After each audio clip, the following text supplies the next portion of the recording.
Good morning, good afternoon, good evening, wherever you are in the world. This is Reganelite here with another episode of the Snowflake's Watch, where we cover a variety of different clips and things of what's been happening in the UK and in other parts of the world such as Gaza, for example. It's episode 18 of the Snowflake Watch. The date and time is the 5th of June 2024 at 8 p.m. UK time. We are dual streaming both here on YouTube and on twitch.tv, so hello to both chats here.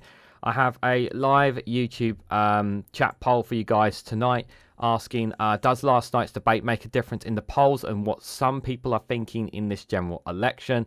So I've got 4 different options there for you. If I could give you more, I would have done, but just wanted to get kind of your bit more of your thoughts about last night's debate. Do you think some of the minds have been changed? Do you think nothing has changed? Has Sunak won some vote over? Did Keir win some votes over? Let me know what you guys honestly think there. So far, everyone thinks nothing has changed in terms of that debate there. The gang is here. So the gang is here. I've left it as it is because no one's really said anything about whether or not they approve or disapprove of the lava lamp and whatnot moved about. So I haven't heard anyone say anything on it, but I think it's a little bit better. Okay, I am blocking the lava lamp, I will admit. So I need to maybe make some adjustments here and there. Obviously, my voice went for 2.5 hours earlier today. For those who don't know, we covered the election debate in full. So again, I want to say thank you to everyone who came by and watched it all or just popped in and out. Greatly appreciated it.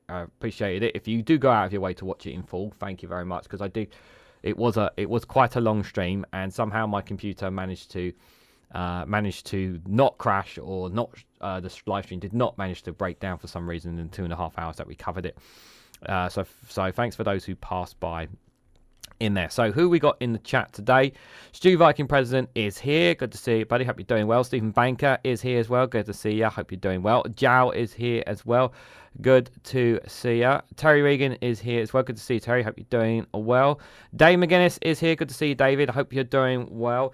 I've had 1 or 2 people asking me to cover the Scottish political, the Scottish debates on Monday, but I don't know if I'm really qualified, if I'm honest, to cover it. So I need to. I don't know if me and you, if you fancy watching it again sometime. If you are, let me know. If not, that's fine. But if I am going to cover it again, I'd rather cover it with someone with knowledge, the knowledge of Scottish politics behind him. So if you are interested, let me know on Discord if you're interested at all. One Angry Pagan is here. Good to see you, buddy. Hope you're doing well. Joe Lefty is here as well. Good to see you, Joe. Hope you're doing well. Alistair Keir is here. Thank you again earlier today for the gifted memberships. It's greatly appreciated. Oh dear, he is not happy. Yeah, Ollie's never happy. Ollie's never happy. I could be talking to another Ollie soon as well, believe it or not. Who else we got here? And that's about it. So yes, I hope you guys are all doing well.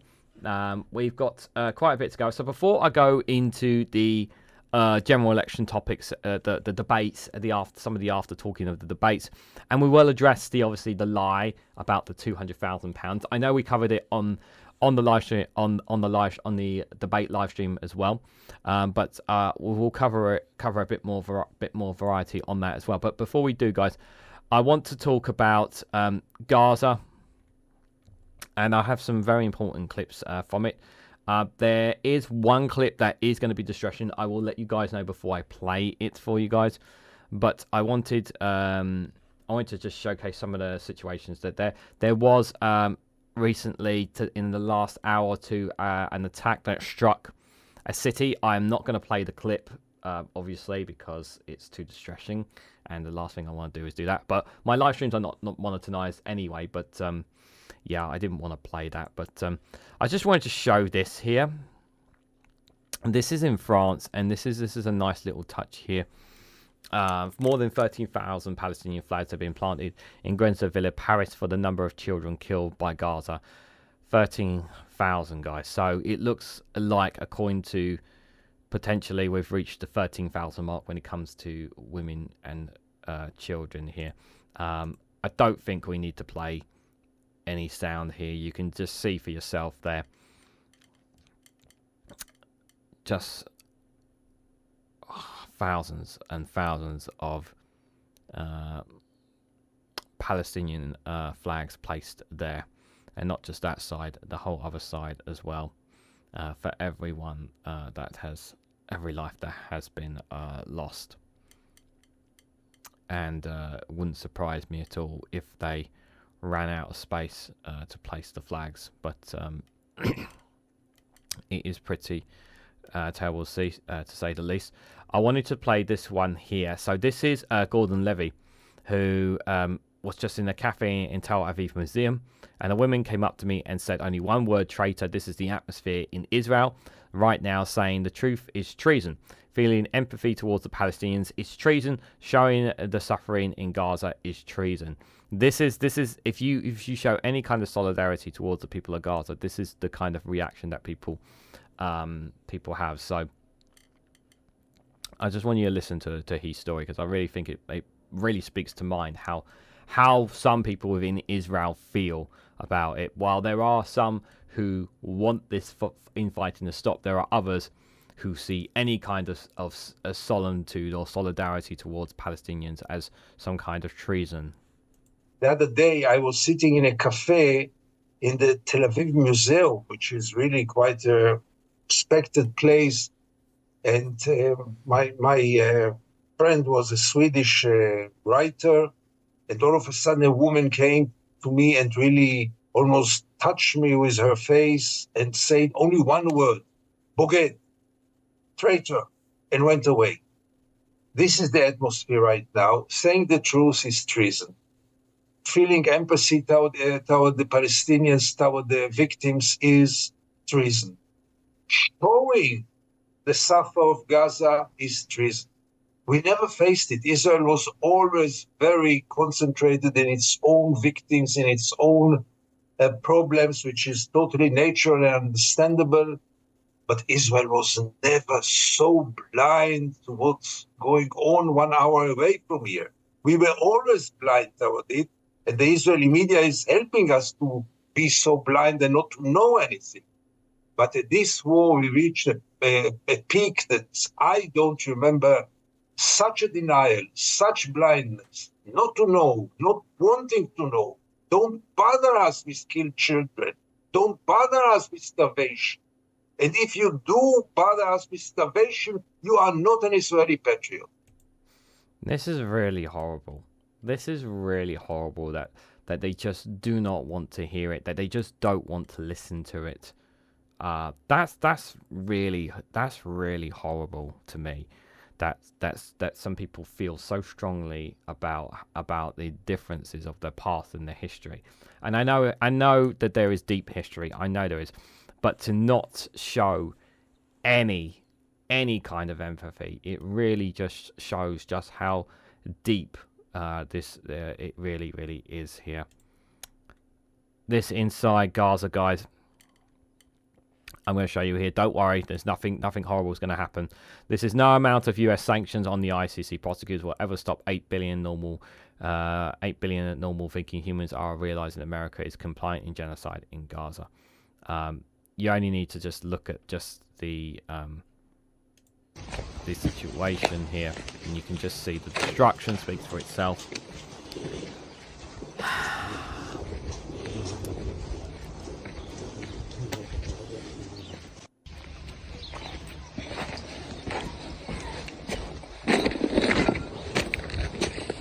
They've got literally nothing. Literally nothing.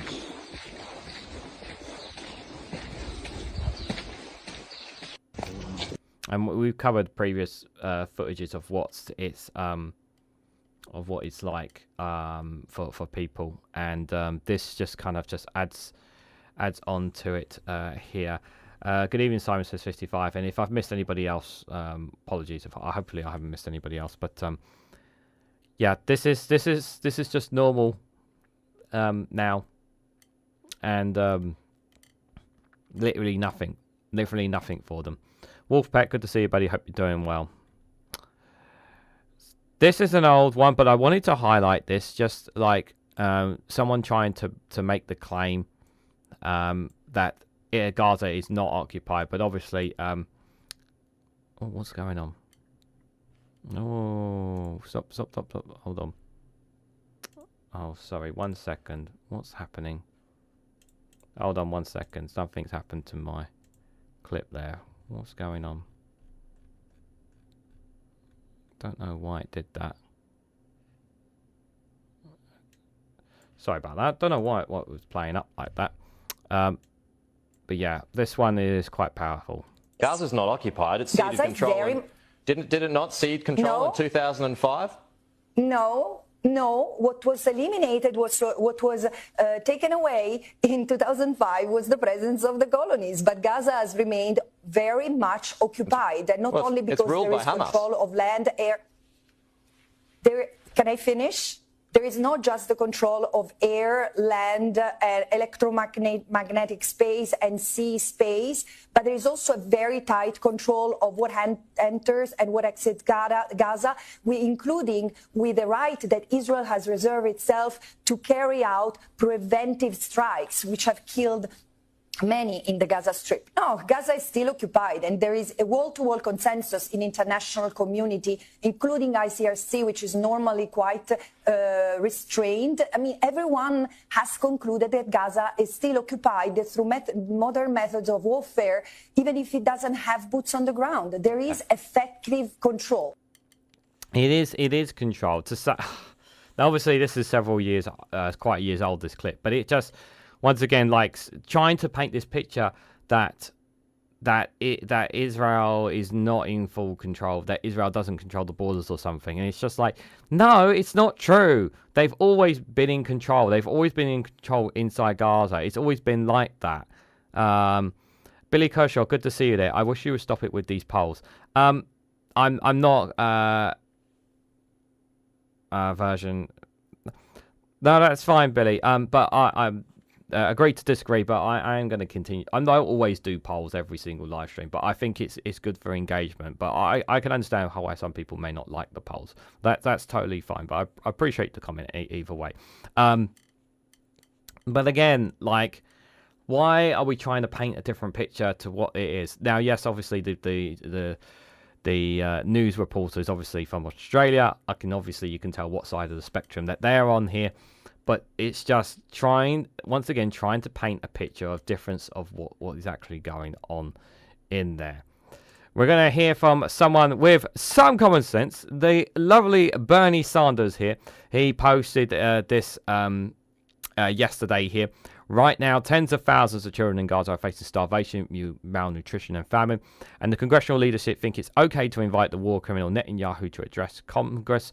No, it is unacceptable, he says. The leadership of Congress has invited Prime Minister Netanyahu for a joint address before Congress. I'm not going. Now, I'll tell you why. Israel had every right in the world to defend itself against the horrific Hamas terrorist attack of October 7th. But you know what? Israel did not have the right under Netanyahu's right-wing extremist leadership to go to war against the entire Palestinian people. Thank you. Yes, that's true. Yes, this is not. Yes, and this is the picture that this is the thing is they try to paint Hamas as everyone in Palestine, and yes, Hamas was formed by the Palestinian people. There's no question, and Hamas is obviously. Was the government obviously in control inside Gaza, but obviously it's now kind of the borders of it surrounded and controlled by Israel. But to paint all the innocent people within Gaza, to smear them in the same way as Hamas is wrong. And this is exactly, I'm so glad that someone is pointing this out here. And it's right that Ian's saying this as well, because it's not just a war on Hamas. It is a war on the Palestinian people, because we've seen countless times of how people are being treated inside the Gaza Strip by the hands of the IDF on the hands of innocent Palestinian people. They did not have the right to kill or injure 5% of the population of Gaza, 60% of whom are women, children, and the elderly. Did not have a right to destroy massive amounts of housing, the civilian infrastructure, water, sewage, electricity, bomb every university in Gaza. We literally just saw just how much of a wasteland that it is there. They literally just saw that. Did not have the right to do that. And they certainly do not have the right to use starvation as a means of war. Right now, tens and tens of thousands of children in Gaza are facing starvation, malnutrition, and famine. That is wrong. That is unacceptable. You do not honor a leader who is doing these terrible things to the people of Gaza. So no, I will not be attending that session. Well said, Bernie. Hello, Casper. Good to see you there. QA Library, good to see you there as well. Hope you're doing well. The lower house of Congress and votes to send the International Criminal Courts because they do not like saying there's crimes been happening. Absolutely, you're absolutely right. They don't want to say that. They don't want to say that. It's true. Yeah, they're kind of like trying to keep hush about it, and we're gonna see a speech from Bernie in just a moment. Now I'm gonna be posting something. Well, I'm not gonna be posting something, but I'm gonna be showing you something which I wasn't sure whether I want to post this or not because I know this is gonna ruffle a few feathers. This really infuriates me. So when I was going through some of the clips on Gaza, this Muslim man, for some dumbass reason, is slamming the LGBTQI communities for supporting Palestine. Why? I don't know. This infuriates me. The vast majority of people know that what he's about to say is completely untrue. But I just want to emphasize that that obviously myself and everyone here, and I'm sure we do not condone or anything that this man has to say, but I'm going to play it anyway, guys. I know this may be uncomfortable for some people, but I think this is important for us to hear. Muslims, pay attention. You know the Palestinian suffering? It's been hijacked. Now hear me out. You know the Rainbow Group? Now go have a look. You see them waving flags, gays for Gaza, Allah accepts gays, all this complete nonsense. What do you mean complete nonsense? What have they got? What is this? What do you mean by nonsense? What has they got to do with this? What are you trying to paint here? Genie Bottle, good to see you there. Hope you're doing well. And Mark Teflar, good to see you, buddy. Hope you're doing well. What are you trying to paint here? No Muslim is calling this out. We don't support them. What do you mean we don't support them? You don't support them. Who are you to speak on behalf of all Palestinians? You can't speak for all of them. Just because you are a Palestinian or a Muslim, you have no right to say that. There are Muslims who don't agree with some of it, but they're not gonna cause suffering or anything of the sorts. People can agree to disagree on things, but who are you to say on behalf of a religion or people to say that? And would never accept their actions, the degenerates, occupiers of Jahannam. And this is well understood in our religion. We don't need their solidarity. We don't need their support. Well, why not? What's wrong with their solidarity and support? They want to show their help and their... They have gone through their own sufferings in different ways. It's not the same suffering that you're going through within the Gaza Strip, but they want to show their solidarity just as much as any other community out there. So what right are you to say whether people can or can't show their solidarity? This is outrageous comments from this man. So if you see him at a protest, tell him the FO. I personally much rather a Zionist bomb falling on my head killing me than having support and solidarity by a bunch of degenerates.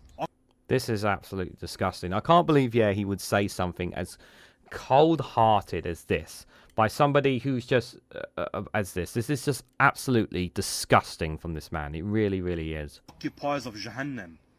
Now, Muslims, pay attention and call this out. It's a disease. You see it here in Australia with the Greens Party and the left hijacking the suffering for their own political agenda, and you see it in America and everywhere. It's a disease. Absolute bullshit, guys. This is absolute bullshit, and I can't believe that that there are people like this, but unfortunately there are in society. I think I'd feel a lot more sick to my stomach if this was actually a British Muslim, but it's good to know that there are many people who don't see it in the way that he sees it. He doesn't speak for all Muslims. He doesn't speak for all Palestinians. He's speaking for a very small minority of people, and you should not be taking anything that this man says seriously, guys.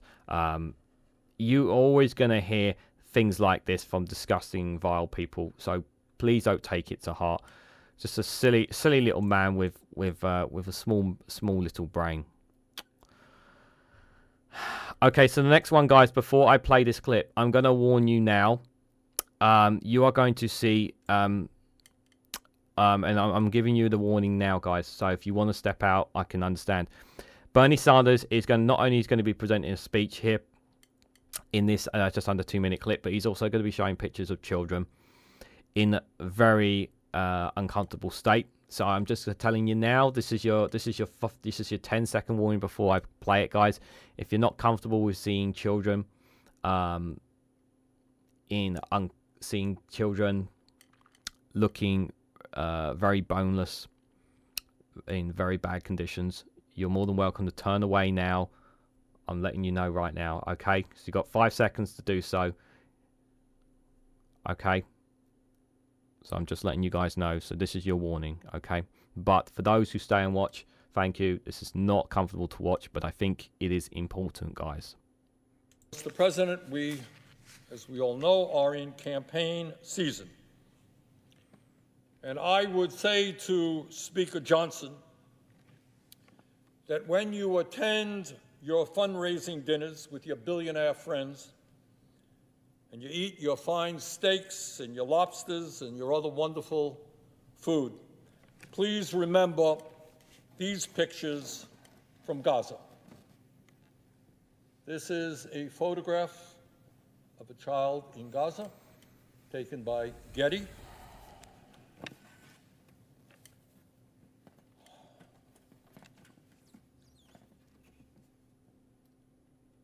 This is a photograph of a child, and these are her mother, taken by Reuters, and one doubts very much whether that child is alive today.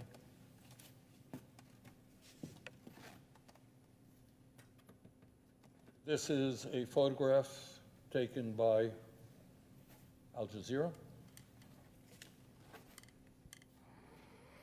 And this is another photograph taken by Getty of a child who I can't imagine is alive today. These children and thousands more are the direct result of Netanyahu's policies. Netanyahu, the man Speaker Johnson has invited to address Congress. No, Mr. President, I will not be in attendance for that speech.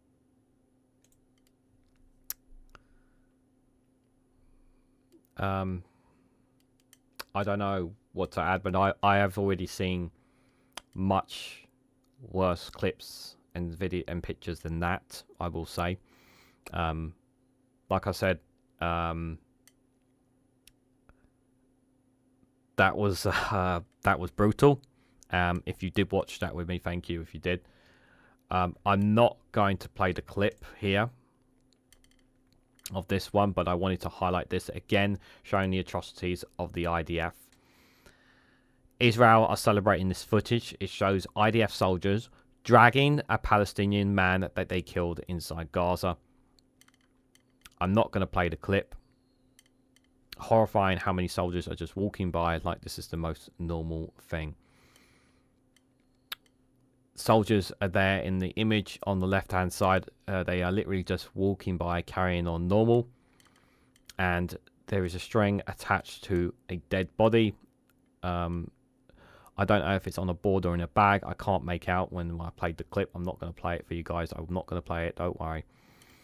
But they dragged it along for a good minute in this clip, probably longer.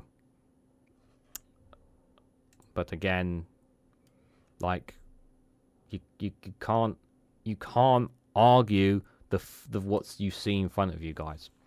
And I don't like talking about this. I don't like talking about this. I don't like seeing those images and looking at them. But I feel that if I don't talk about it, it's going to bother me because this is happening and no one is doing anything about it. I feel the same way about what's happening with Sudan. I really, really do, guys. And again, the media doesn't talk enough about this. And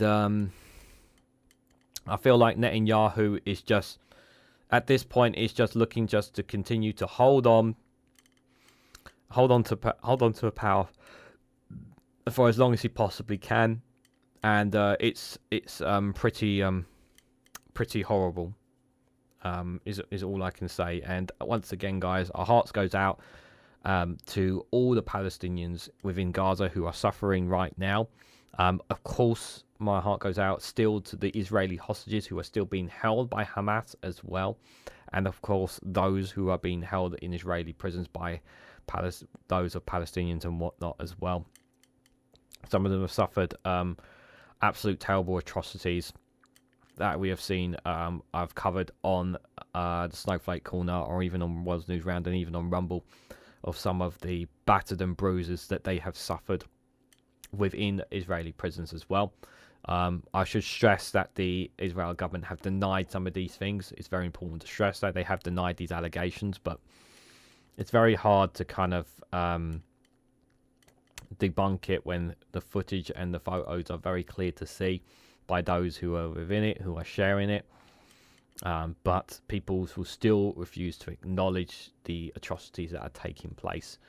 But they are still happening, and they still are happening on a daily basis. It's really not, and the sad thing is, guys, it's really not that hard to look this up. It really is not. You literally, all you have to do is go on X, type in Gaza, and you will find these clips. That is how easy it is to find this stuff. Am I comfortable talking about this? No. And I know I can understand if some people turned away from what I was showing with the children, and that's totally fine. I won't be covering any more Gaza today, but if you guys want to hear more videos and analysis of my stuff on Gaza, do check out the Rumble page. The link for it is in the description. At the moment, I'm trying to do at least 5 videos a day on Israel and Gaza. So there's one video every day at 12 p.m. dropping on the Rumble page. So if you can access it, and if you want to hear some of the stories and things that are happening over there, you're more than welcome to do so. But we're going to come back to the UK in just a moment, guys. But I'm just going to have a quick read of what you guys are saying in the chat on that. Yeah, he is Aussie. Yeah, that guy earlier was Aussie. Israel is also considering the invasion of southern Lebanon, says one angry pagan. Media as to show the good and the bad. The truth is all we need to think clearly and not fall into culture wars. Yeah, too much culture wars religions are being weaponized far too much these days. Genocide deniers, apologistics make me sick, says Terry Regan. Good on you for talking to someone. So at least in my country, they do not show these things and say they are happening. Think of whatever you want to, but I'm proud they do it. I'm proud. They do it. About you, obviously. You're talking about those who expose this stuff. Yeah, I don't like talking about it, but yeah, it is brutal. Talking about it, guys. Billy says, in my childhood, I saw the girl running down the road, the MVA prisoner shot in the lobe, a fireman with a shovel at the door, and bombed out the pub on the telly. I'm so sorry you witnessed that, Billy. I can't imagine what you were thinking and feeling of that for you. I'm really sorry you had to experience anything like that. I can only imagine what you felt at that time, and I never will unless I experience it myself. So I'm sorry you had to experience that. Mark says, thanks for sharing. As hard as it is, we need to see what's happening. Thanks for pouring blood on our hands, Sunak Biden. Wolfpet said, how can anyone allow this to go on, especially Jewish people whose own parents and grandparents were subject to such treatment themselves? It is difficult for us to understand why some people think the way they think. It is difficult. Wonder when Bernie's going to stand down. Wonder who he's thinking about his replacement, seeing he is 82, says Curio Library. Yeah, that's a very good question, because, ages, while he's still got it here, it's only a matter of time as he continues to get older. I think, it's going to be really sad when he's gone, because he should have been given a chance at presidency. But I think it's past that point now where he can become, well, he can run again if he wanted to, but it's just yeah, it's just not ideal now. Also, the use of US haste needs to be held accountable, says Stu Viking president. Yep, they need to pay for what they have, for who they have done. You want these crimes to have consequences, but I just feel like, given that the establishment and the connections that people have, I feel like just it's not going to happen. One Angry Pagan says, no one better try and defend Israel. To me personally, I might just get arrested. Mark says, natural disasters are bad enough, but this is manufactured suffering. Yeah, manufacturing suffering. That's a great way of putting it. It's a very good way of putting it. I've watched the Raw Rwanda footage. I'll live, says One Angry Pagan. Yeah, well, for some people it's not. It's different for others, but right. Let's move on from this. So we're going to start. We are going to talk about bits on the election, but first, let's address the tax cuts by £2,000. So obviously, for those who watched the coverage I did earlier of the debate, I brought up the document obviously about the £2,000 tax that people are going to get if they vote for Labour, which, by the way, is absolute nonsense. And we're going to hear a lot of people talking about it here. So the first one I've got for you here, this was for Claire Coutinho, double downs on Rishi Sunak's lie that Labour will increase taxes by £2,000. And both Martin Lewis and Savannah Reid are gobsmacked. Savannah Reid said, we're all mystified by this figure. Labour says it's a lie. Why did he say it? So let's just listen into what they have to say. That's true, but still the fact of the matter is that Rishi Sunak lied about it. Let's be very clear. Daily Blase, good to see you, buddy. Hope you're doing well. Guys, make sure you check out Daily Blase's YouTube channel and also the two Davies as well, guys. Make sure you check out both their YouTube channels as well. Departments, the Treasury and those...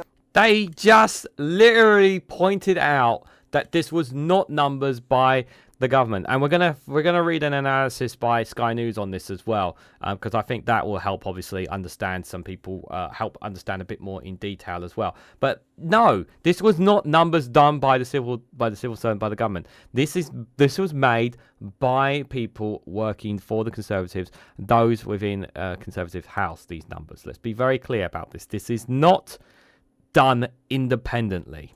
Are official. I will auto-correct myself. There were some numbers that were done independently, but only some, and we'll get to the Sky News one shortly, guys. Costing. So you're basically you're saying so you're not going to address the question put in front of you because obviously you're a conservative. Conservatives don't address the truth right in front of them. So you're not going to address it. So you're just going to keep blabbing this line of go to the website. Go to the website. The letter confirms. What? This is the thing, like, when they've made a blatant lie and a blatant mistake or whatnot, they just don't fess up to it. And this is the thing, right? This is the thing that really bothers me as we look through our clips, right? We can say here that we know it's a lie. We know that £2,000 figure is a lie. The point is that it's already been put out there. It's already been put in the minds of those people. And like I said when I was covering the debate earlier today, guys, the 2.5 hours that I gave for it, the damage is already done. It's already in the minds of some people. It's all well and good if the media are saying this, but not everyone is going to pay attention to the media. Not everyone is going to pay attention to this. Not everyone is. The reality is some people are just simply going, that's going to stick into their minds. This whole debunk, everyone's trying to debunk it now, but the damage is already done. Sunak has already put it out there and everyone's already got it in their heads. Tom, good to see you, buddy. Hope you're doing well. Rachel Reeves, the Shadow Chancellor, obviously debunking this as well. She says she doesn't hold back over the Tories' claim that taxes will claim that Tories claim that taxes will rise by £2,000. The letter from the Permanent Secretary of the Treasury confirms that the PM lied in the debate. It's the Tories who have taken the tax burden to the highest it's been in 70 years. A letter from the Permanent Secretary of the Treasury confirms what Labour have said last night. The Prime Minister lied in the debate last night. Labour has no plans to increase taxes on working people. In fact, I have ruled out increases in income tax, national insurance and VAT for the duration of the next Parliament. Is this becoming a bit of a dirty campaign, do you think, with tactics like this going back and forward? Well, it's Rishi Sunak who lied 12 times in the debate last night about Labour's tax plans. The truth is, it's the Conservatives that have taken the tax burden to the highest it's been in 70 years. That is the Conservatives' record and their legacy. It looks like the... It is, but... It is indeed. Akismag, good to see you, buddy. Hope you're doing well. Without a shadow of a doubt, this is on there. But I have to rinse and repeat. The damage is already done. The information is already out there for some people, and they will have that mindset of, oh my God, if I vote Labour, I'm going to be paying more than £2,000. We know it's not true, but that's in the mindset, especially on the political in these debates. The Permanent Secretary of the Treasury wrote to Darren Jones a few days ago about this. Why didn't Keir Starmer have this in his back pocket last night as a rebuttal in the debate? Good question. Well, Keir Starmer was really clear last night that what the Prime Minister... If he was so clear, why did it take him 10 times for him to clear it up? Just saying.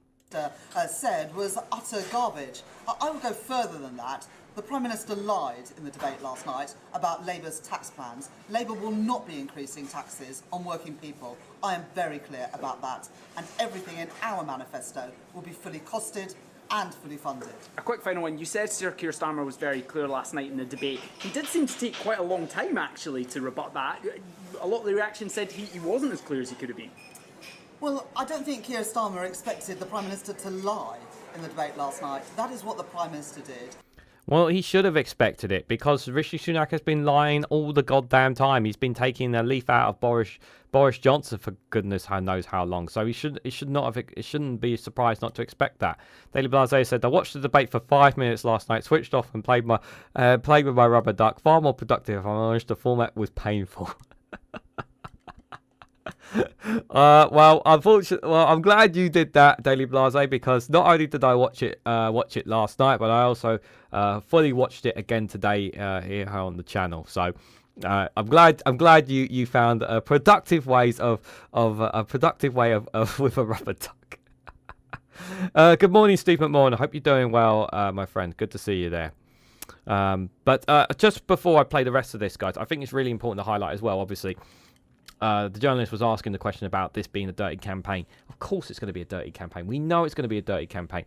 And I'm still waiting for fake audios and AI to be used, and fake videos and to be used against each other, especially on the Conservatives, especially on Labour. We're waiting for that stuff to come through. And obviously, after the deadline, which... what day will it be? Is it? I think it's this Friday, obviously, when the candidates are locked in. I just checked my calendar, which is on the floor and not in front of me. Obviously, when that deadline passes, a lot of dirt is going to be coming up on a lot of political opponents. A lot of papers and medias are holding back on some dirt on Labour candidates, on Conservative candidates, and all sorts of candidates, because they're waiting for the candidates, in certain constituencies to be locked in, and then expose them after. Alistair Keir, thank you so much for the £5 super chat. I really appreciate that. They will keep going on with this, Regan. They've said they have cracked now, forcing it open, in my opinion. I did say it will be a dirty campaign. Yeah, absolutely. It's going to be a dirty campaign of 100%. Thank you so much for the £5 super chat, my friend. I really appreciate it. Any super chats really does help support the channel, guys. So if you want to contribute in any way, feel free to do so. I really appreciate it. But yeah, we know it's going to be dirty, you know. Keir Starmer was very clear that what the Prime Minister said was utter garbage. I would go further. The Prime Minister lied in the debate last night, and the letter from the Permanent... I think it would have been really strong if Keir Starmer had said that flat out he's lying in that debate. But neither here nor there. I don't think he wanted to say that. But I don't think Keir Starmer wanted to say that, but he knows it was a flat-out lie. Secretary at the Treasury makes that absolutely clear. Rachel Reeves, thank you very much. Yeah, but that's Rachel Reeves' point there. Right, so Ed Conway is going to break this down for us, guys. about where they got this from. So he explains where the 2000 figure come from. It's really shameful how Rishi Sunak and Conservatives are trashing the integrity of our democracy, and that's exactly what it is. So, Ed, take it away, my friend. I'm going to explain where that £2,000 figure that we've heard about from the Prime Minister actually comes from, but also a few other things besides. And in a sense, this is a tale of three dossiers, and also, as well as that, a letter. We'll come to the letter in a second, okay? But let's start with the first of these dossiers. This is a dossier from the Conservative Party, and it was produced just last month. And the idea behind this dossier is, basically, we haven't had the manifestos yet, and what they're trying to do is to guess at what Labour might be introducing when it comes to their spending and their tax policies, and working out if there is a difference. And guess what? There is a difference, because there is for all of these parties, because they like to talk more about the spending than they do about the taxes. So here's the numbers that they came up with, and they used, in part, Treasury statistics to try and come up with these figures. Basically, this is the extra spending that they say Labour is potentially going to do over the course of the coming years if they were to get into government, so the next 4 years. And there are various things in there you might recognise. So there's the Green Prosperity Plan that Keir Starmer's talked an awful lot about, but there's other things besides. And like I say, lots of these numbers came from the Treasury. You had Conservative SPADs, so special advisors, requested those figures from the Treasury and they produced them. Then you've got where they're going to raise taxes, and again, you might recognise a few of them, things like VAT and business rates on private school fees, but what you can probably make out is, look, the taxes are less than the spending towards ever that. You also have to be very clear here, and I think this is very important. He'll highlight it again at least twice in this piece, guys.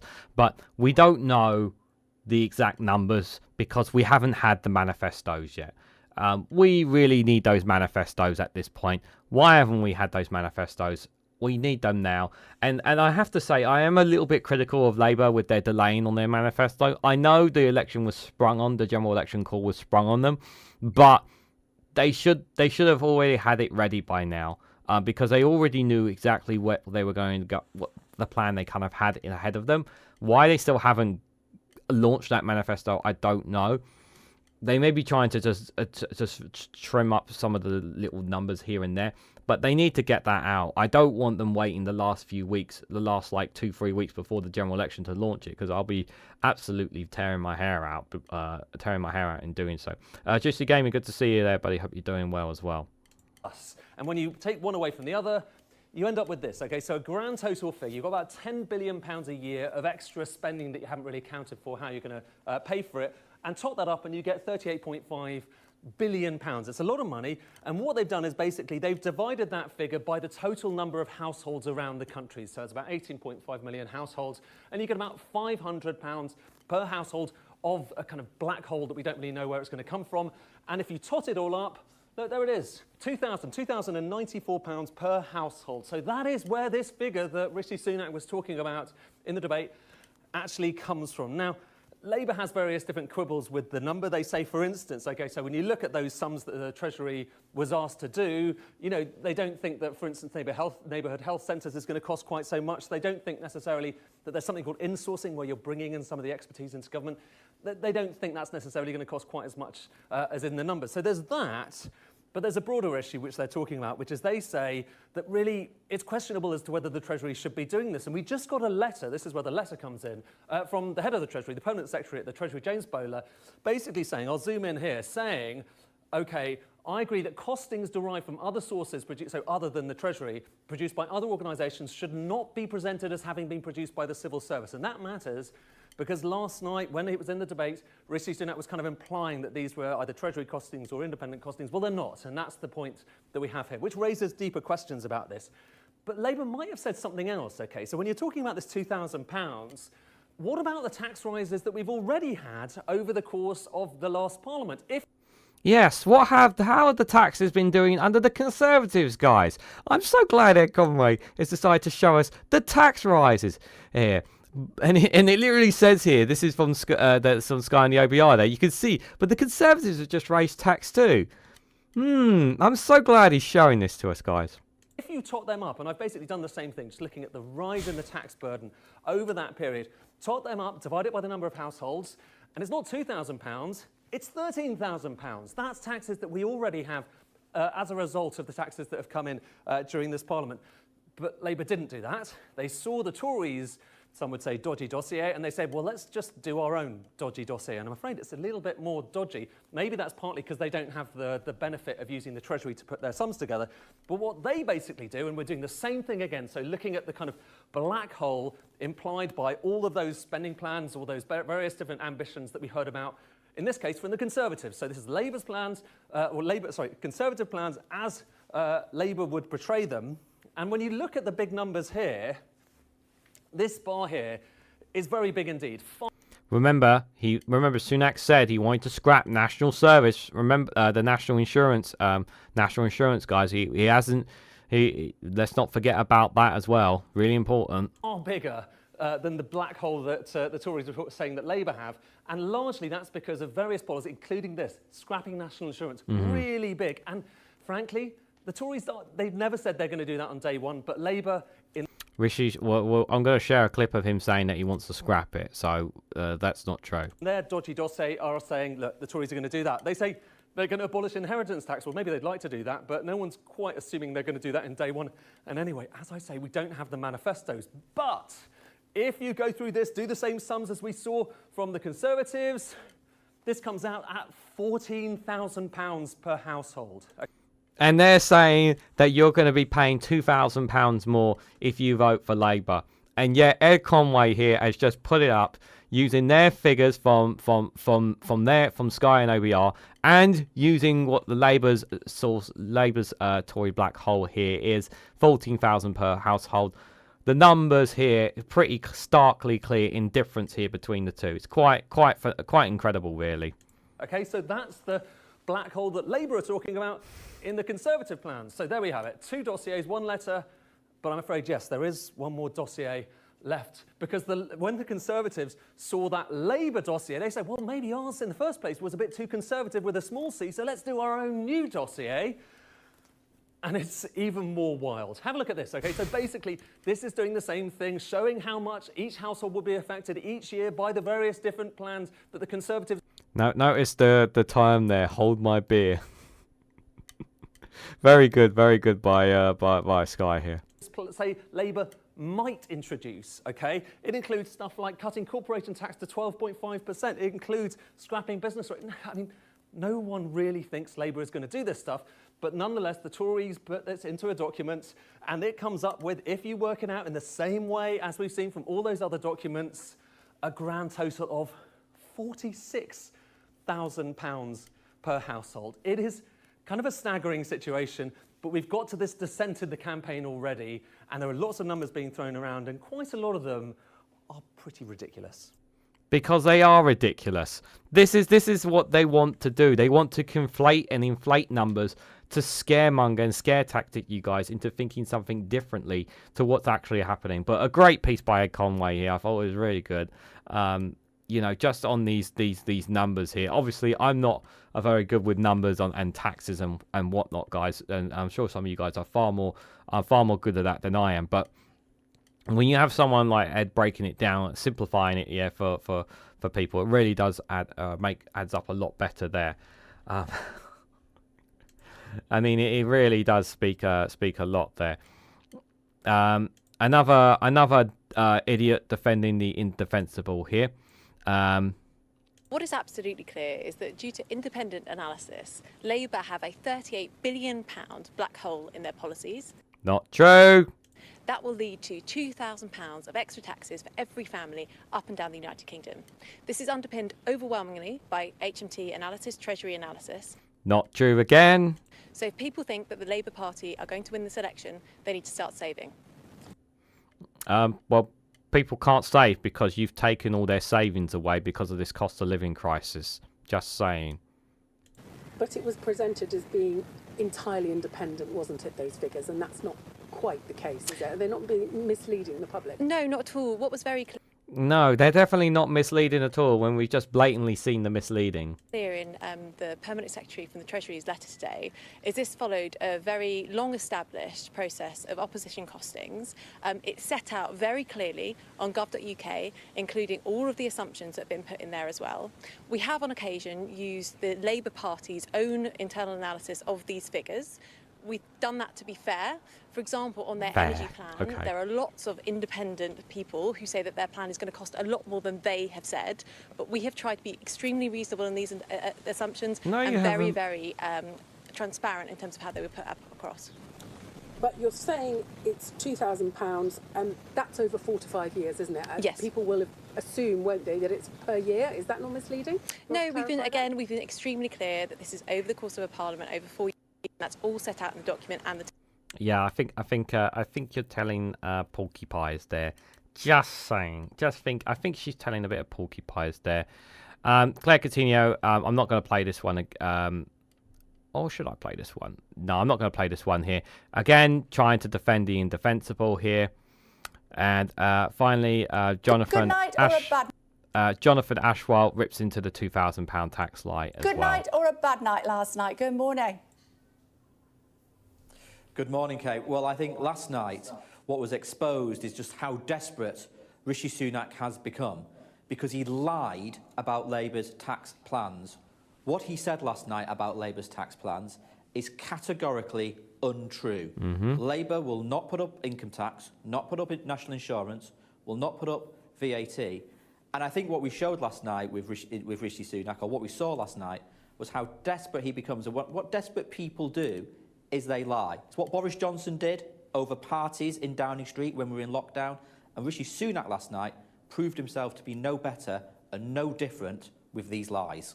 He said that you've got a £38.5 billion black hole over 4 years, and in order to fill that, you're going to have to increase taxes by £2,094 per household. Is that what you're referring to? Yes, and that is a desperate lie from Rishi Sunak. It is not true. Every commitment we are making in this campaign is funded. We're explaining where every penny piece comes from. Actually, the party that have put up tax, £800 per household, is Rishi Sunak's party, giving us the highest tax burden since the war, 26 tax rises under Rishi Sunak. And actually, in this campaign, you've seen Rishi Sunak, in a scattergun, desperate, chaotic way, splurge spending commitments in this campaign. I've totted them up. They add up to £71 billion of commitments. That is based on money he cannot find and savings that will not materialise. In the end, the people who will pay more tax are working people under Rishi Sunak's plans. Yeah, I think we've if I haven't rammed it already into you guys, I think you get the point about the tax lies. I don't think we need to add any more to it. But yes, it's pretty clear that that it's just a flat out lie. But like I've said earlier, guys, the damage is done. It's already out there. We know it is. But the problem is that as much as we already debunk it, some people will still cling on in thinking that it is that it's true, which it is indeed not.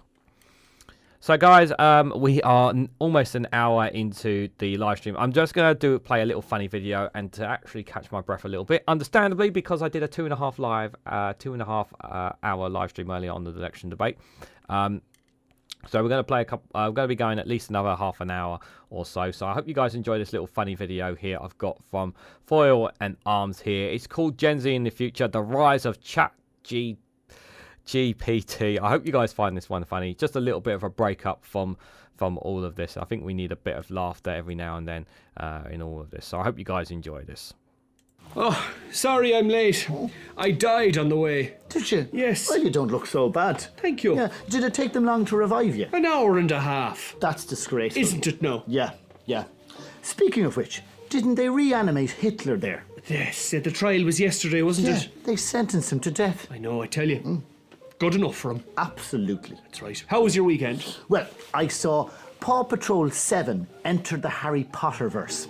Thought it was quite interesting. Did you? Yeah. I think I preferred the original. Well, the remake got a 4-hour standing ovation at Cannes. True. Yeah, I mean, you know. I'd say you were glued to the TV for the moon landings. Oh, it was very exciting altogether. Yeah. God, we We got awful duped that first time round, didn't we? Yeah. Yeah, it was embarrassing. It was, yeah. So you weren't watching the Eurovision, no? No. Ever since the Saudis took it over, I mean, it's not the same. No, it's much less flamboyant. That's right. That's what it is. Yeah, sound washing. It you know? is. I mean, listen, times have changed. They have. Sure, didn't I see that Vladimir Putin fella the other day? Yeah. Yeah, that's right. I opened the back curtains and there he was, rooting through the bins. Oh, God, you'd almost feel sorry for him. Almost, indeed. Yeah. Right, predictions. Go on. Right, who's going to win the league? All right, I'm not getting into this now. Go on. Right, Liverpool is what I would say. Liverpool haven't won a game of Mario Kart in how long? That's because they're made to play as Princess Peach due to the sanctions. I mean, How it's will not it fair. give over there now? Okay. Right, I need to use the toilet. Do you know where it is here? You just go off the app now. The app? That's right. What are you It's talking dead about? easy. Look, at you just here and then. Yeah. it What will- you press then? One or the number two. Press the or- 2, yeah. Yeah, No, that's right. yeah. So you just press the 2, is it? Yeah. That's it, yeah. God, that's handy. Isn't it? Yeah. Yeah. That's done now. Is that your Sheila there? Yeah, that's right. Yeah, she had the baby. Oh. Yeah. Happy, healthy, and with 4 thumbs. Oh, of course, the new stage of evolution. Yeah. Homo sapiens scrollus. That's right. I think so, yeah. Yeah. She's playing the baby a lot of Nicki Minaj. We're supposed to be brilliant for brain development. They're saying that. Yeah. Yeah. Oh, you'll be impressed now. Is this about Nicole? Yeah. Oh, go on. Denise now, she's playing Carnegie Hall. Wow. Yeah. She got first chair Vuvuzela. Oh, 'tis a beautiful instrument. Yeah. It's good, yeah. Fair play to Fair her. play to Nicole now. Yeah. She's still with the AI boyfriend then? No. Go on. No. Turns out he was cheating on her. Oh, the so-and-so. Those things are getting far too realistic. They are indeed, yeah. How was your Margaret? Oh, she got the cosmetic surgery. Did she? Yes, no. I thought she was grand with just the 2 of them. Well, sure, everyone's getting the unibrow these days. I mean, you know. Yeah. Very expensive, though. Everything's expensive. Sure, my nuclear fusion bill is through the roof. Isn't it? Yeah. God. And with this cost of dying crisis getting worse. Should be better off living forever. Yeah, I tell you, the price of coffins now. I know, yeah. I'm getting cremated. Go on. I don't care what you say. Sure, you can do it at home in the air fryer. That's right. I know. Yeah. Well, listen, we better get back to work. Yeah. ChatGPT will be very angry. Yes, that's true.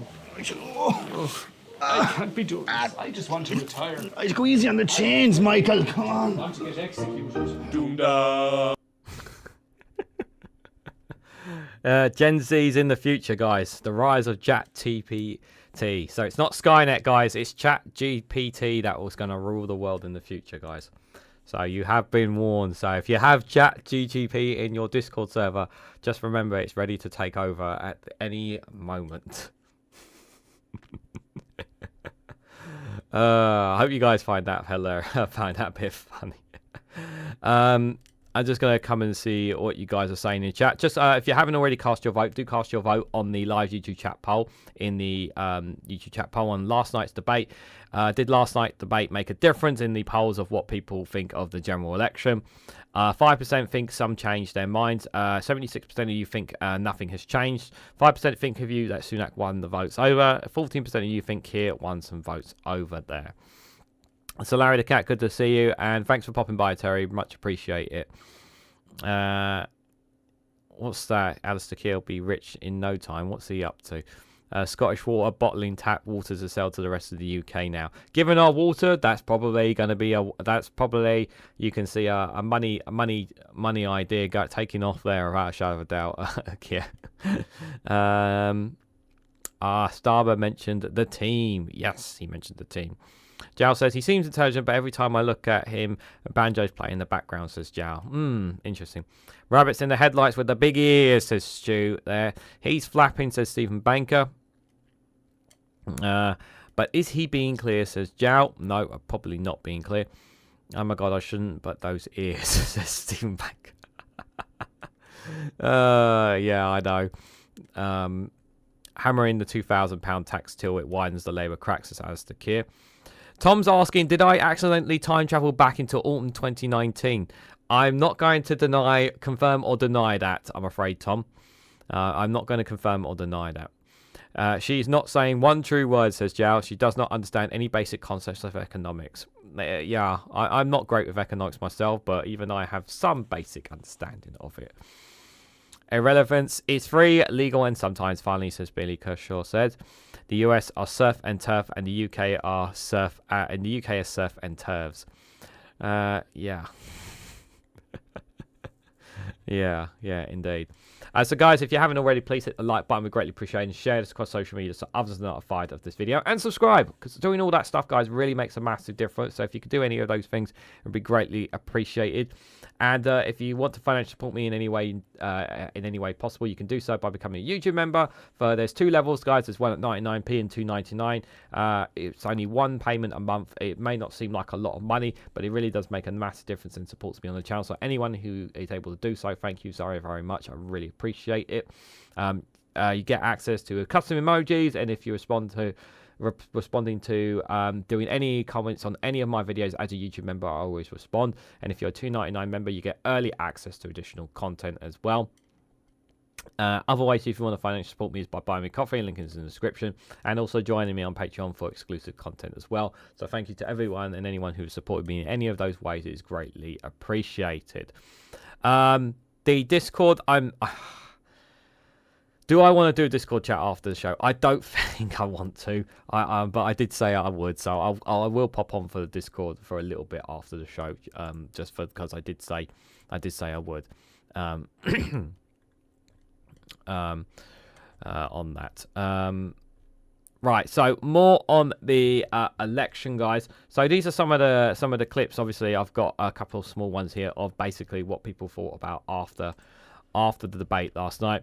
So Ian Dunn, the I, said the election debate was a vigorous, vapid, meaningless, absence of nothing, and it was a pretty dispiriting spectacle here. Let's hear what he had to say on this. Oh, wait a second. You want me in the picture, don't you? What do you think? Vacuous, vapid, meaningless abyss of nothing. It was just the most terrible experience watching it. I actually came away from it thinking, I think I'm actually less informed now than I was an hour ago. Is it the content or the delivery? I think it's the individuals. I think it's the political context that we're in. I think it's the forum.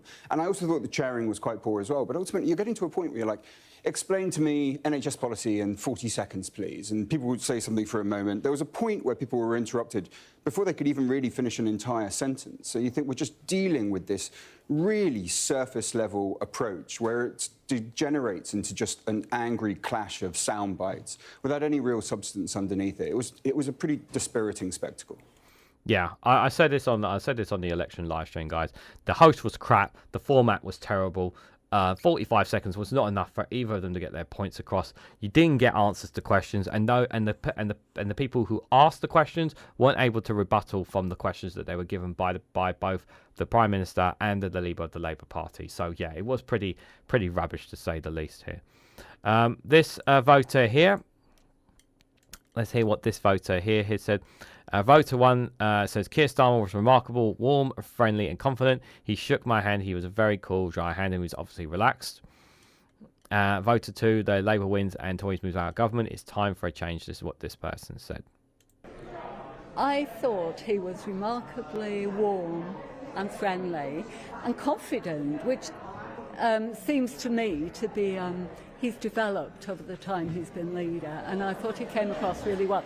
And I thought it was quite interesting. He shook my hand. My hand was moist. He had a cool, dry hand. Don't think that really matters. So he's obviously relaxed, basically. He was quite impressive, I have to say. Can I ask any of you sitting around the table, whoever wants to answer this, what matters to you in this general election? That Labour wins and the Tories move out of government. Would you always have said that? Yes, no, it's such a long time this government has been in. It's time for a change, is what I think. Yeah, this is what a lot of people will be feeling, is that, yes, even if Labour are not great, people do want something different. And that there is that, and I've said this before and I'll say this again, even if the polls narrow, there is that feeling of people want something different. And people will, and many Conservative voters are feeling that as well, which is why many of them are turning to reform, not just the rise of Nigel Farage there as well. Piers Morgan, yes, him, makes a very valid point of something that's not being mentioned. The big fat white elephant in the room, guys. Why, oh why are we not talking about Brexit? That was not put up at all in the debate, and I have to agree with him. I mean, the great unmentionable in all this is Brexit. No one's talking about Brexit. Well, 8 years after that referendum, I was somebody who voted Remain, was adamant you can't just have another referendum immediately. I just felt that Ramoning that was going on was ridiculous. But I'm sorry, after 8 years, given the state of the supposed control of our borders, which is terrible, and given the effect, the self-harming effect on our economy, surely it's time that Labour had an honest conversation about where the polling is on Brexit, which is most people in this country would like another referendum to see whether they actually like what they've been given. And the OBR still says it would represent a 4% hit. It will represent a 4% hit to the UK economy over 15 years. And it will, absolutely. Yeah, this is. Yeah, no mention of Brexit was. I don't. I'm pretty certain, and someone can correct me if I'm wrong. When I watched that, when we live streamed it earlier, but I don't remember the Brexit word being used at all in that debate. And it is something that will be on the doorstep of people. No mention of Brexit or Scotland. No, Wales was mentioned. They didn't mention the NHS in Scotland in that debate, which Alistair Keir pointed out in the chat on that, saying, you know, who's got the best NHS in the UK right now? It's Scotland. They didn't bother to mention that, did they? Yeah. But in terms of Brexit, yeah, this is the white elephant that's not going to go away, and I can understand why. Let me get my words right. I can understand why Labour are not wanting to talk about it, because I don't think while there is some polling obviously indicating that people want to rejoin and people know that Brexit is crap and it was a mistake, I can also understand why Labour don't want to talk about it either. But unfortunately, the narrative of this general election is going to be pinged more and more towards immigration, and this is what Nigel Farage is going to ram down the throats of everyone in the mainstream media, that everything is all going to be about migration. Which is really, really infuriating. This is a great... Oh, for God's sake. Hold on 1 second. Stop playing with my clips. I hate it when it starts playing with my clips. I just need to... button, and it just starts playing up with me. There's Pierce Helmet, says Larry the Cat. Yes, Pierce Helmet. It was definitely... That was definitely Pierce Helmet there. So this one here, so in the debate, obviously, Rishi Sunak says junior doctors wanted a 35% pay rise here. On the right here is the co-chair of the BMA explaining that junior doctors have had a 26% pay cut under 14 years of the Conservative Party, and that they want that reverse, taking a junior doctor salary from £14 an hour to £19. So really good. I'm so glad. Implausible blog on Twitter, absolute legend. Please follow him and do check out his YouTube channel as well, because he really does great jobs of highlighting this stuff here. Despite being offered the most generous pay settlement anywhere in the NHS and indeed the public sector, the union are demanding a 35% pay rise, and I don't want to raise your taxes to pay for that because I don't think it's right. But I will say this. You're absolutely right that we've had a pay cut of over 20%. It was 26.1%. And it's important to say that we're not asking for a pay rise. What we're asking for is a reversal of that pay cut. What we want, and our opening position from in negotiations with the government, is we want to go back to a cost-neutral deal back to 2008. So we don't want any percentage pay rise as compared to 2008 in real terms. Now, what that actually means is that a doctor who's newly qualified is learning as little as £14 an hour. Our ask is asking it to go to £19 an hour. It's just £5 an hour more for a fully qualified doctor. Yeah. So it's a very, very simple sums. If you very simple sums there. He's put it in quite simple terms there. Like, yeah. Dave McGuinness says, £14 an hour for a junior doctor. I make more money than that as a professional driver. Yeah. And this is the problem, yeah, is that people are doing much easier jobs for much more money and these guys are working their absolute socks off and are getting pittance for it. This is completely unbalanced. It's not fair and it's not right. Yeah, it's just. So Larry the Cat says, Regan, have you seen the letter from the civil servants regarding Drippy 32 grand? The holics, they've had nothing to do with it. I have not. If you want to send me a link on Discord, please do. I'll have a look at it when I get a chance. So Larry. But that's all of those ones. I had. Oh, I wanted. I'm not gonna. Am I gonna play all of these ones? I suppose I could play these ones. There is a really good one I want to play. A last one I want to play at the end. Here. So obviously they said, saying that Rishi Sunak doesn't want to abolish the national insurance cut. That's not true. That's not true. What are we going to do? You said you'd abolish national insurance. You said you'd abolish inheritance. My ultimate long-term ambition is to end that unfairness, and if we stick to our plan, we'll be able to make good progress towards that goal in the next Parliament. We've already showed that we mean business with cutting national insurance by a third in just 6 months, delivering a £900 tax cut. And as I said, if we stick with our plan, we'll be able to make good progress towards our long-term goal of ending that unfairness entirely over the next Parliament. Now, to be clear there, I think it's a very important context there, is that while it says there he has a long-term plan, he didn't actually state in this clip here that he's going to abolish a national insurance, but it definitely comes across in that clip that he is going to. But I think that's because I wanted to be very clear, he did not specifically say that, but obviously if you read what he says there, it kind of speaks for itself, doesn't it? Other here... Rishi Sunak, Keir Starmer calling Rishi Sunak a liar. I don't think we need to play that one. He's just going to just say, just rinse and repeating on that. This is a small little one here. Victoria Atkins tells Lewis Goodwill of the news agents that I'm really proud over the last 14 years because of the changes we have made to education in our country. Our children are the best readers in the Western world.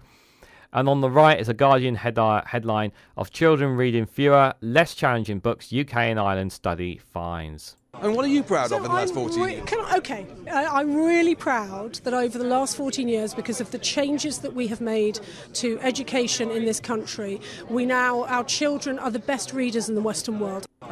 Yes, best readers in the Western world. Yeah, yes, children are reading fewer, less challenging books in the UK and Ireland studying fine. So obviously that study must be a lie then, Victoria.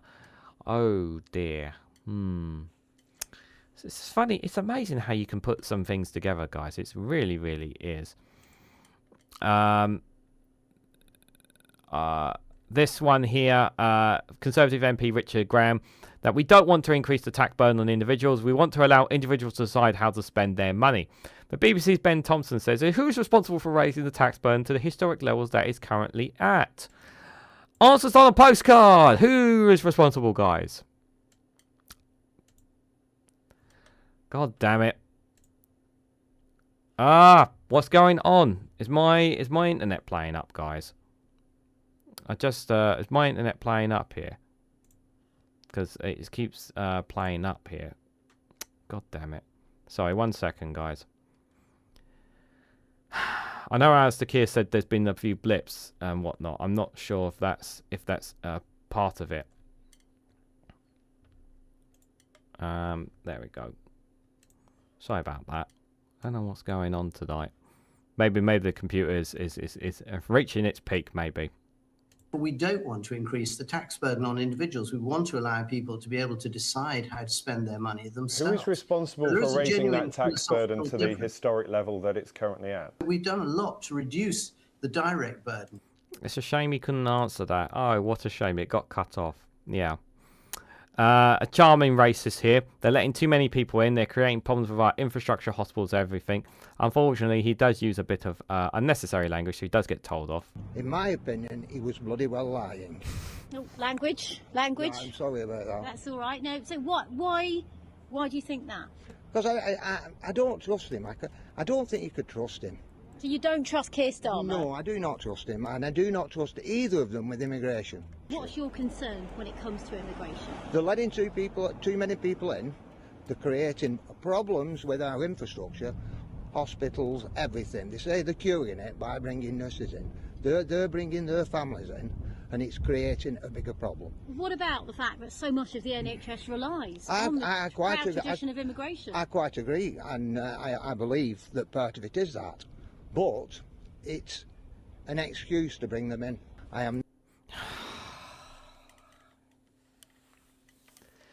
This man is one of many people across the UK that don't understand how important it is that we rely on immigrants when it comes to some of the fundamental things that work in our country.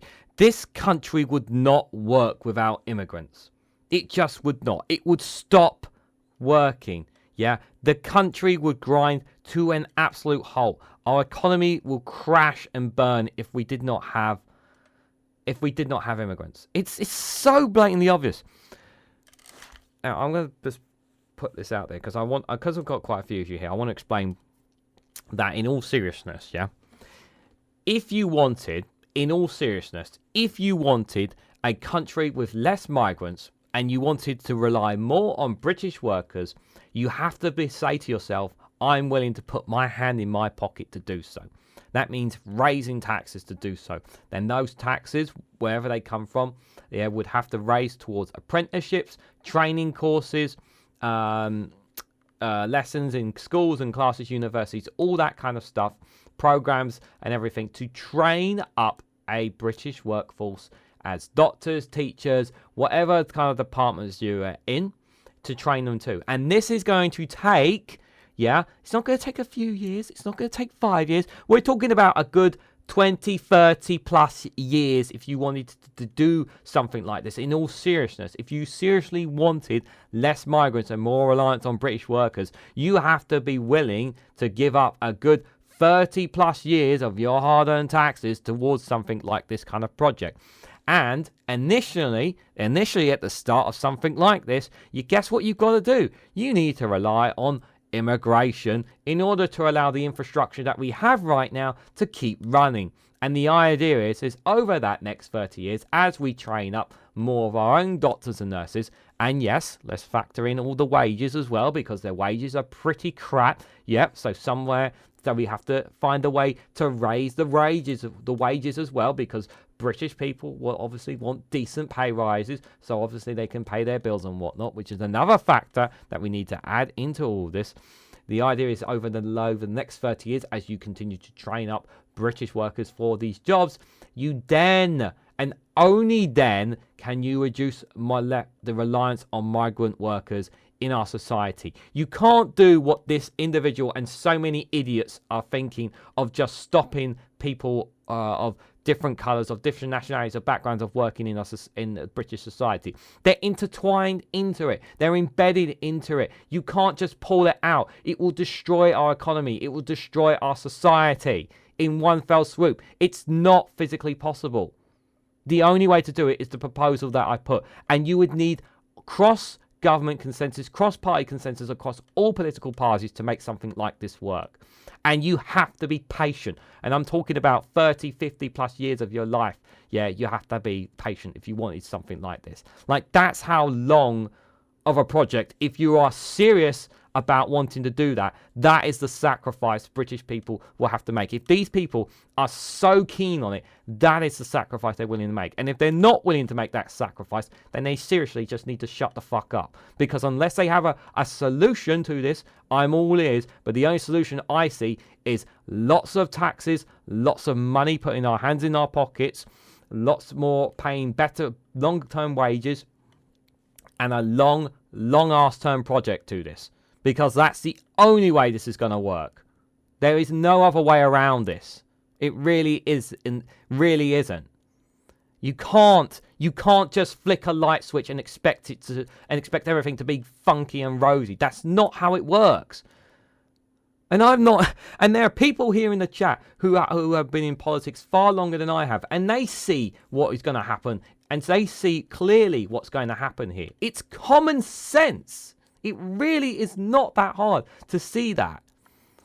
And the problem is, I'm so sick and tired of YouTubers and journalists always asking old white people. Why are they not asking enough of the young people? It really annoys me when they always see all the time. They're always talking to the older generation. Why are they not talking enough with the young people? It just pisses me off sometimes. I don't understand why we don't talk enough with the younger audience. They're the goddamn future, not these people. But no, we always have to talk to the older generation. Sorry, need to get it off my chest because I wanted to address this because quite a lot of people are here, and I hope a lot of people resonate with what I'm feeling about this, because it is something that is going to take 30 to 50 plus years for something like that. But people obviously are impatient. Well, I'm sorry, if you don't have the patience, shut up, because you don't, unless you have a solution, to this, because that's how our country works. You can't turn off the engine. You can't pull vital components out of an engine and expect the engine to keep running, because guess what? The engine will stop working. It's common sense.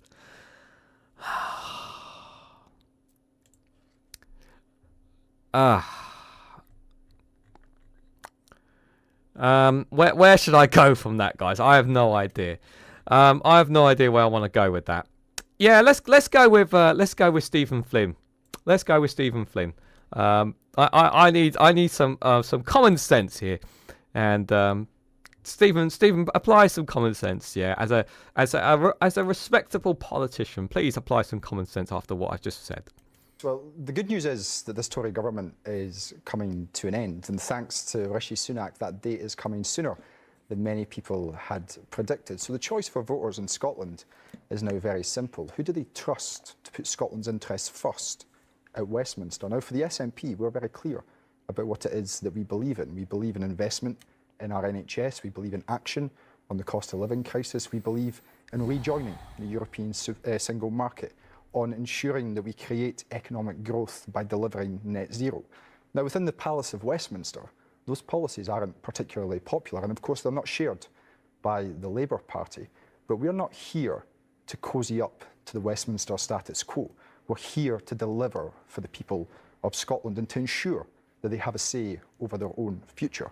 So on the 4th of July, I would urge people to vote for what they believe in, to vote SNP, to put Scotland's interests first. And well said by Stephen Flynn.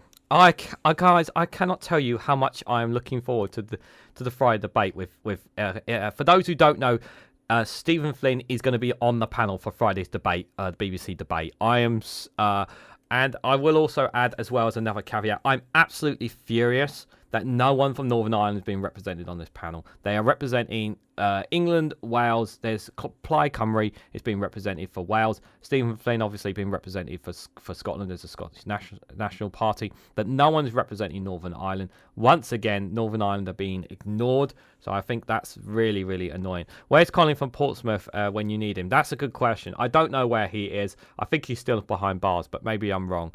But yeah, he's nowhere to be seen, I'm afraid, on that. This is an interesting one here that I've picked up. I don't know how old this one is, but it's an interesting reminder of Rishi Sunak and just how much money this man has. A very nice piece here. Carol Vorderman uncovers Rishi Sunak's insider trading with investments Motorella while giving them £4 billion as Chancellor. Rishi Sunak, our Prime Minister, co-founded a hedge fund called Thaleem, and no one's talking about it.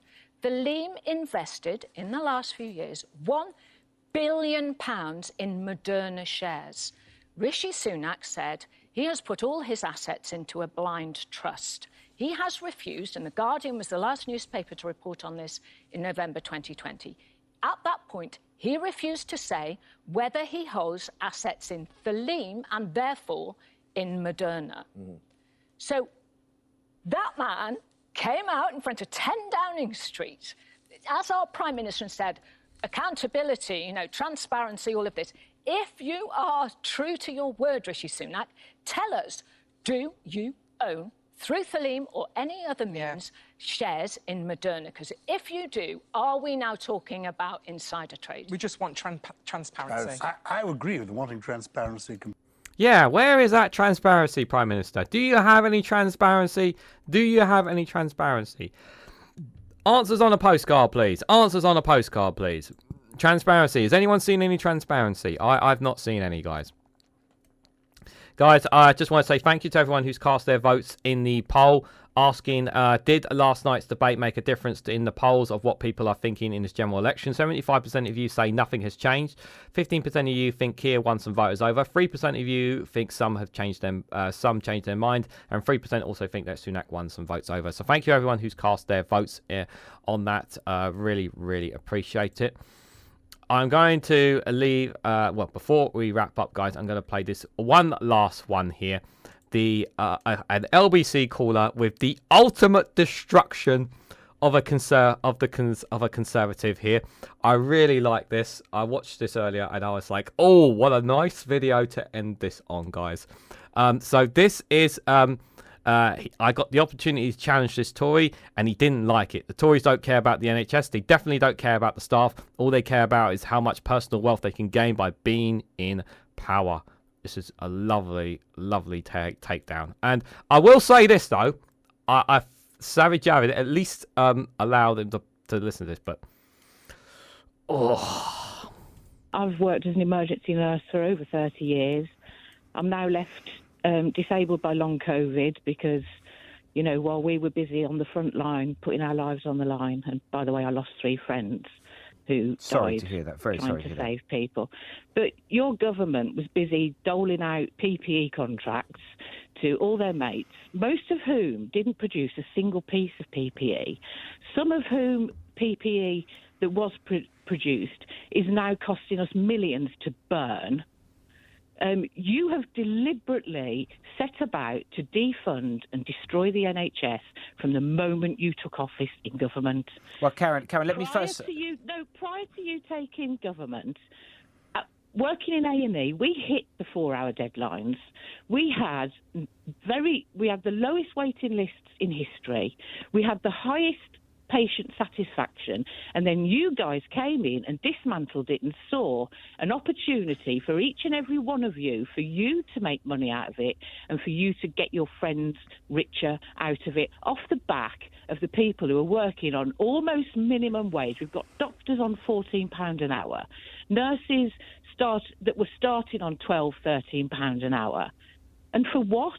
Karen, let me thank you. I've heard you loud and clear. Thanks for sharing those views. First of all, let me say that I want to thank you for your service, and I'm sorry to hear about your 3 friends during the pandemic. But you know, when it comes to the NHS, I'm not sure if you heard everything I said earlier, but spending on the NHS, even long before the pandemic, is at the highest levels ever in real terms, in cash terms, no matter how you want to measure it. We spend more than most other comparable countries on healthcare in this country.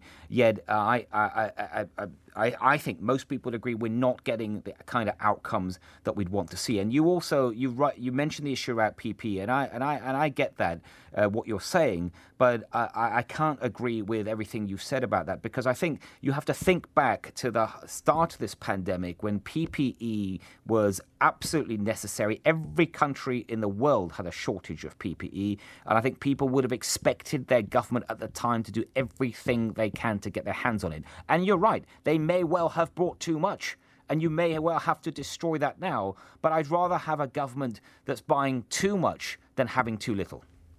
I don't think you're listening to me, Sajid. The stuff that you were providing was plastic, useless rubbish, gloves that you would put your hands through, aprons that were the thinnest I've ever seen. The PPE was shocking. It was not fit for purpose for most of the time, and it left us open to vulnerabilities. It's left me disabled, basically housebound now. I've gone from being a busy, working 12-hour shifts in A&E, being out on my bike, going out kayaking, out with my kids, to someone who's now left in my home because your government failed to prepare me, to protect me. And also, you are also refusing to recognise it as an industrial illness, which it is, because I wouldn't have got this if I hadn't have been facing COVID every single day. Absolutely brilliant takedown, and fair play to this woman. Absolutely. I'm going to. I've worked as an emergency nurse for over.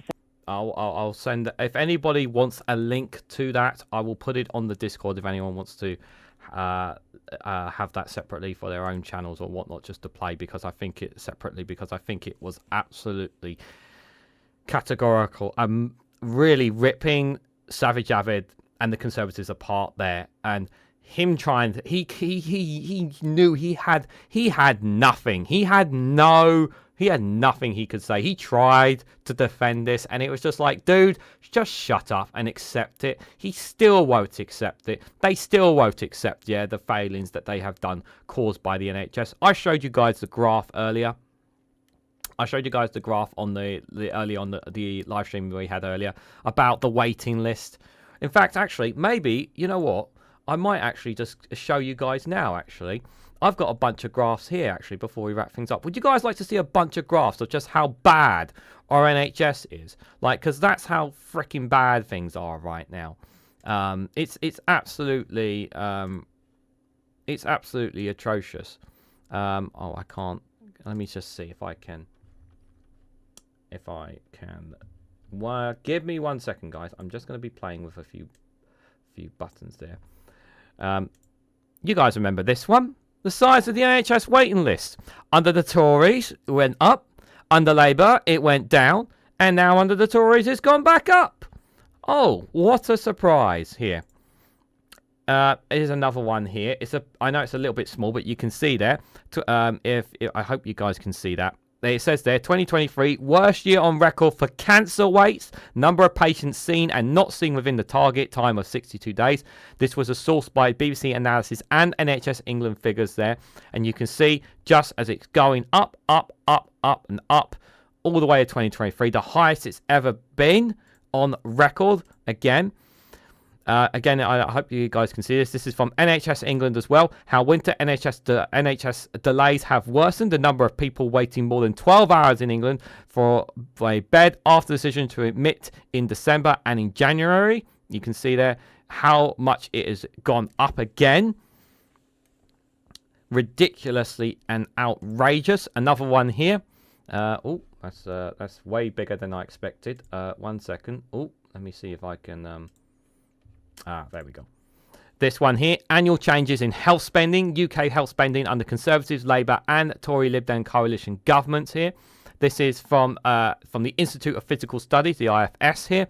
You can see the spending by Labour here from all the way back from 1999 all the way up to 2010 when the coalition took over. You can see average of 4% from 1955 to 56 to 2019 to 2020.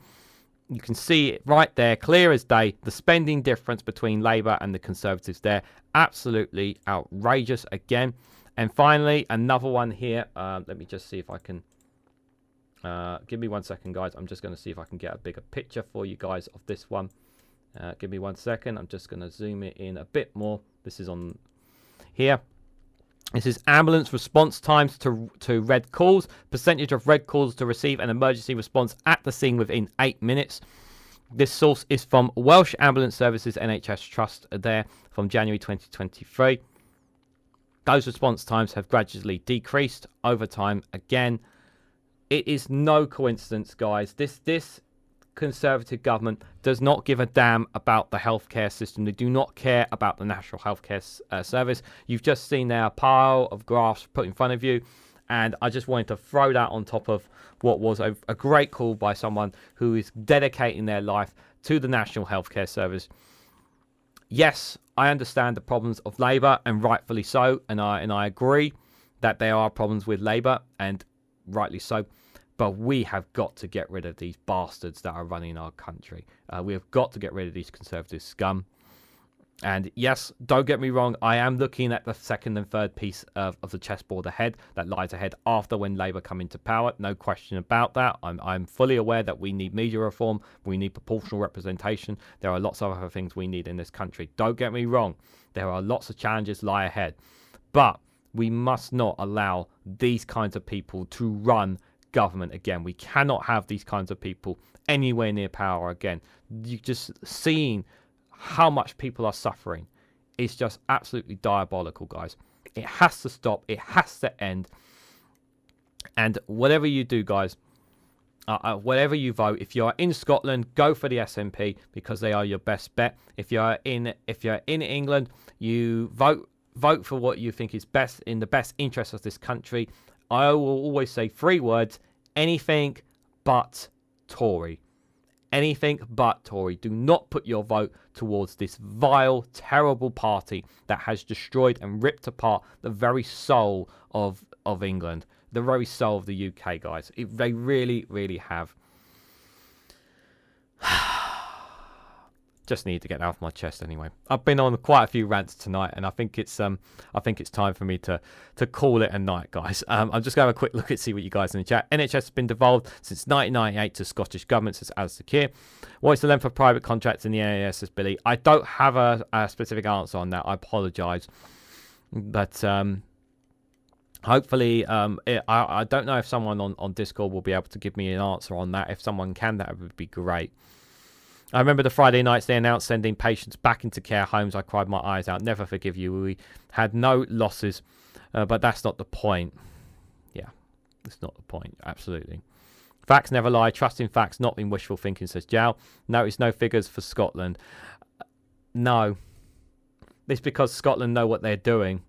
The devolved administration know what they're doing up there. I actually, half a reason, want to go back to my childhood years at this point, says One Angry Pagan. I'd love to go back to square one, to be fair, says Joe Lefty. She went rabid on Sadie David. Dibby needs to get that said to him. Yeah, more Conservatives need to get that said to them. Absolutely. But yeah. Well said, that woman. Yep, says Stephen Banker. Boom, says One Angry Pagan. Opportunist, says Billy Kershaw. Yeah, they were. They were absolutely opportunists. Absolutely opportunists. The UK bought PPI that the EU refused because it was not effective. Karen is the right baby. Yeah, this is a good Karen. This is a good Karen. Alistair Keir telling the Conservatives how he feels there, and rightfully so. Sorry, I missed the live stream, but it's Wednesday night. Club will watch back later. No worries, Mad Monk. Thanks for popping in anyway. All well and good. No worries. It's all good. And Pi was back on today. Yeah, I haven't seen that from Jonathan Pye. Daily Blase, so remember, folks in England, don't get severely ill or break any bones. Now the Tories have put us in this position after 14 years. Absolutely. Absolutely. Try and look after yourselves as best you possibly can. So, guys, I want to say a massive thank you to everyone who has come today. Thank you all for your comments. Thank you all for your feedback. Thank you all so much for watching. Alistair Keir, thank you again for the £5 super chat. If anyone, I can't remember, I don't think anyone else gave any super chats or memberships, but if you did, thank you if you do so. I just want to put this out there. Either two things are going to happen either tomorrow. Either Regan's news round is going to happen or something else will happen. So keep an eye out for the community post. If not, I am looking to have a chat with a certain man who has a thing for who likes to hang out with the ponies every Saturday morning on his morning walk. So we are hoping we can arrange something for a wee chat. Hopefully we will. But obviously, and I obviously want to set up something with Dave McGuinness at some point as well. I don't know if we will go back and look at the Scottish debate together, if he's interested in that. If not, or maybe even just me and him having a chat about Scottish politics and what's happening within the UK as well. We could always do that as well. And maybe me and you, Daily Blase, could do something in the future as well. Be nice. I think it'd be nice to do some a bit more for me rather than just me talking. Get a bit more engagement with other people, because I really did enjoy that live stream I did with Big Marge Studios, because that was really, really good. I really enjoyed that, and I hope you guys enjoyed that as well. But we do need some more cross-party communication connection with each other here. But yes, but guys, thank you all for your comments. Thank you all for your messages. I will be back on tomorrow at 8 o'clock. It won't be a live stream. It'll either be a premiere or a live stream. Maybe. We'll see. But if not, obviously, I will still be back on Friday with Snowflake's Corner covering world news at 6 p.m. As for Friday's debate, let me make this very, very clear to everyone. I will be covering the debate, but I will not cover it live. If I will do either, I may cover it on Saturday, or I may cover it on the Monday. It depends. But I will cover that debate on Friday on the BBC. I promise I will cover it because I want to cover it on this channel, and I will do what I did earlier today, which was like a live stream of it. When I will cover it, I can't give a straight answer on it because obviously on the weekends I usually like to spend some time with missus and do whatnot and do our own thing and sort of thing. And usually I leave lots of content for you guys. But just keep your eyes out on community posts because normally I let you guys know, or on the Discord community. But thank you guys once again. And oh, what's that? I forgot all about the gang here, guys. It's been going on for so long, and I haven't seen how are you guys all doing? Oh, the lava lamp has formed quite well there, to be fair, guys. Pingu is being Pingu, asking about the hat. Ollie is still grumpy, and Cash Dummy is just hiding behind, as always, behind them. But yeah, the gang is here. The gang is here. The gang is here. And they wanted to say a massive thank you as well for coming along, even though they've been hiding behind me throughout the whole time as well, guys. So just one more thing, guys. Before you go, there's just one thing I need you all to do if you can. And yes, if you want to join me on the Discord, you're more than welcome to, and I'll be on there for a little bit. I'm not going to stay for too long, though, just because I've been talking for a long time. But if not, just I need you to do one more thing before you guys run off. If you haven't already, please hit the like button. We greatly appreciate it. Share it across social media so others are notified of this video. And subscribe, because it really does help support the channel. And if you want to go one step further, financially support me and the work that I do here, you can do so by becoming a YouTube member for as little as 99p. Or join me on Rumble or Patreon for exclusive content on those platforms. So thank you all so much for watching. I hope to catch you all very, very soon.